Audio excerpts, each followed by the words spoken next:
everybody, what's up? Welcome back to the garden. Today we're taking a look at another cut flower here in our yard, and we are going to be taking a look at how to grow straw flower. Straw flowers are great, especially for things like dried flower arrangements, even though they might need a little bit of extra special attention to use.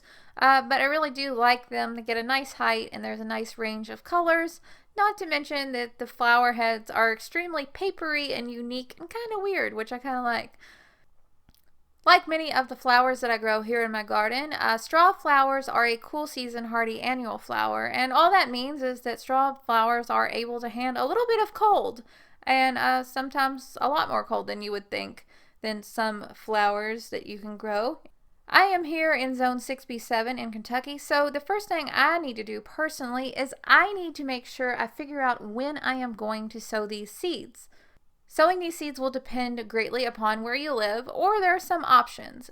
For me personally, I can sow these seeds both in the fall and in the spring. Even though these are cold tolerant and will be able to handle some cold temperatures, they are not as frost hardy as some other hardy annual plants. In my garden, I tried to grow them in my hoop house with protection. It's an unheated hoop house, and I used row covers, and only about 50% of the plants made it. Even with the protection of the hoop house and the frost blankets, it was still too cold. It's definitely one of the reasons that I always choose to sow these seeds in the spring as well. If you're unfamiliar with the winter sowing method and this is your first time growing straw flower, I definitely recommend learning more about the winter sowing method here on my channel. I have a video for it because straw flowers grow extremely well when you use this method. If you don't want to winter sow and you're looking to start straw flowers in a tray, the first thing I recommend is definitely taking the package of seed and putting it in the fridge for about a week.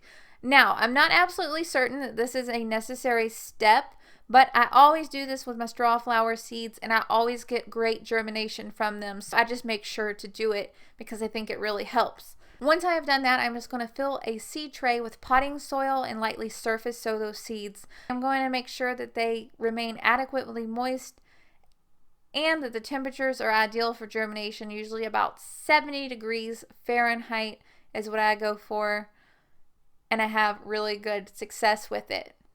I have never tried to direct sow straw flower seeds before, but something tells me that you could be very successful in doing so since the seeds do readily germinate. However, I can't say that for certain. In general, you can transplant these once all the hard freezes have gone, so very early in the growing season. Another one of the really great things about straw flower is they don't seem to mind being transplanted at all. In fact, I'm pretty rough with my straw flower seedlings and they've always taken root and done exceptionally well here in the yard for me, which is great. From an early spring planting, these will continue to grow and by about late spring to early summer. These plants are very tall, usually about 3 to 4 feet tall, and are covered with these really unique papery blooms. I haven't noticed any kind of issues with insects or pests or anything like that. However, they do sometimes blow over whenever we have a very strong thunderstorm, so that's just something to take into consideration. That's really about it for this video. Hopefully it was helpful. As always, you can leave any questions or comments that you have down below. I'm always trying to answer those. Usually I get to them in about a week, sometimes longer depending upon how busy I am with work and the channel and everything. If you're new to the channel, be sure to subscribe. I'd absolutely love to have you. We are making new content all the time. Sometimes it's DIY projects, sometimes it's gardening, could be even soap making. You really never know quite what I'm going to upload. So if you like a little bit of a surprise, you might like this channel too. Always going to just keep on growing.